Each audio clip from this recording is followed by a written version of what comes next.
नमस्कार, मैं हूं अंकुर अस्थाना और इस वक्त मैं रूमा परिक्षेत्र में हूं। आप देख सकते हैं खुली खुली धूप है, दोपहर का समय है और मैं महाराजपुर क्षेत्र में, जो महाराजपुर विधानसभा है उसके क्षेत्र पे रूमा में आया हूं। यहाँ के विधायक हैं सतीश महाना, जो कि उत्तर प्रदेश शासन में कैबिनेट मंत्री भी हैं। बात जो की गई थी उस पर हम आपको ले चलते हैं।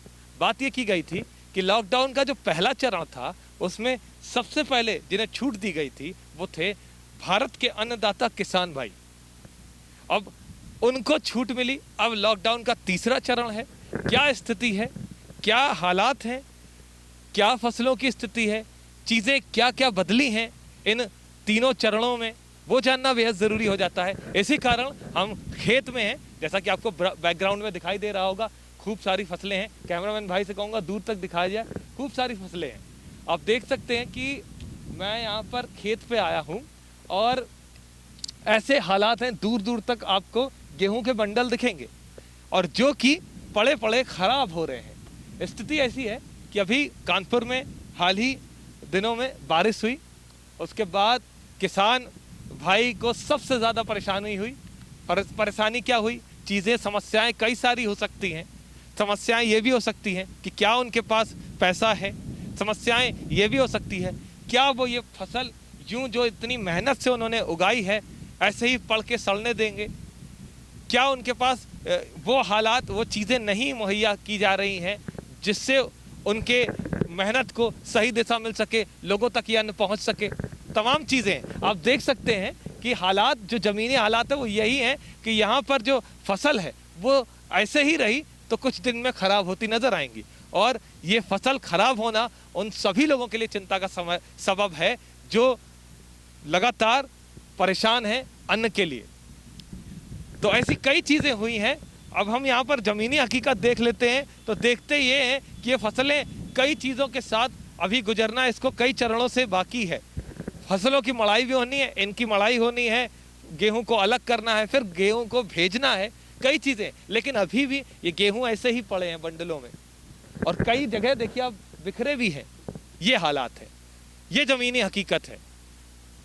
वो किसान जो देश का अन्नदाता है उसकी स्थिति ये है। तमाम चीज़ें आपको समझ आ रही होंगी कि भाई तमाम तरीके के वादे किसान लोगों के लिए किए गए, अन्नदाताओं के लिए किए गए, लेकिन ज़मीनी हकीकत ये है कि उनके द्वारा उगाए गए अन्न को सही जगह पर पहुंचाने में ही मुश्किल हो रही है। अब ये कमी कहाँ आ रही है ये समझना बेहद ज़रूरी है। ये अन्न क्यों नहीं पहुँच पा रहा है, इसकी मड़ाई क्यों नहीं हो पा रही है, ये बंडल यहीं पड़े पड़े क्यों रखे हैं। आप देख सकते हैं ये काफ़ी दिनों से ऐसा लग रहा है कि कटे हुए हैं, पड़े हुए हैं और इनको उठाया नहीं जा रहा। तमाम तरीके के सवाल हैं। ये सवाल भी लाजमी होना उठ जाता है कि जो किसान भाई मेहनत से इन फसलों को उगा रहा है वो यूं बिखर रही है। देखिए आप, ये गेहूं के दाने हैं जो हमारे लिए एक रोटी का काम करते हैं और मजबूर आदमी के लिए रोटी बहुत बड़ी शक्ति है। तो हमें समझना है कि क्या हम ये अन्न यूं ही ऐसे बर्बाद होने देंगे? क्या सरकारों को ये समझना नहीं चाहिए कि किसान भाइयों की मदद में वो आगे आए कि केवल कागजी कार्रवाई से ही काम चल जाएगा?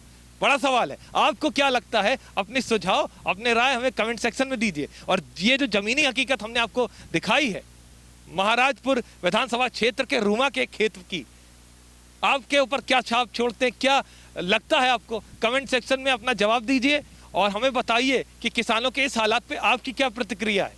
और देखते रहिए TCL न्यूज़ की हर एक बड़ी और छोटी खबरें, देश दुनिया की तमाम खबरें, हर चीज़ से बड़ी जुड़ी हुई सारी खबरें जानने के लिए TCL न्यूज़ को सब्सक्राइब कर दीजिएगा। बेल आइकन प्रेस करने के बाद ऑल पर क्लिक कर दीजिएगा। आपको हर वीडियो की अपडेट मिलती रहेगी। हमारे साथ मेरे सहयोगी जर्नलिस्ट कैमरामैन विष्णु कुमार सिंह थे और मैं हूं अंकुर अस्थाना। देखते रहिए आप TCL न्यूज़ और बने रहिए TCL न्यूज़ के साथ। तब तक के लिए नमस्कार।